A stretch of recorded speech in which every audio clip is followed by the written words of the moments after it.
Hello everyone, বাসায় আমি আজকে পেয়ারা মাখতেছি।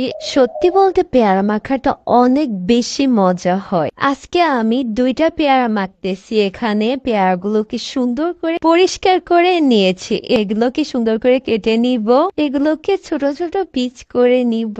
আমি যেভাবে কেটে নিচ্ছি আপনারা দেখুন, এইভাবেই কেটে নিবেন, তাহলে পেয়ারাগুলো মাখতে সুবিধা হয়।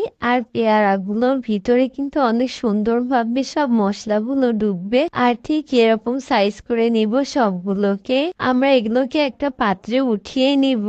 আমরা এখানে 2টা পেয়ারা নিয়েছি। আমরা পেয়ারাগুলোকে সব একটা পাত্রে উঠিয়ে নিলাম। এবার এখানে আমরা স্বাদ মতো লবণ দিয়ে দিলাম, মরিচের গুঁড়া দিয়ে দিয়েছি, পরিমাণ মতো চিনি দিয়ে দিলাম। এখানে আমরা চাট মশলা দিয়ে দিলাম, তেঁতুলের কাঠ দিয়ে দিলাম। সবগুলোকে চামচ দিয়ে মাখার চেষ্টা করছি, কিন্তু হয় নাই। আমি হাত দিয়ে সুন্দর করে মেখে নিব। হাত দিয়ে মাখলে হয় কি, অনেক মজা হয়।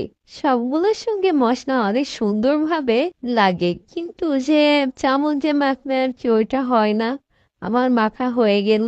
এখন দেখুন, অনেক লোভনীয় লাগতেছে আর খেতে অনেক বেশি মজা হয়। আমি খেয়ে শেয়ার করেছি কেমন হয়েছে। আসলে এই পেয়ারা মাখাটা খেতে অনেক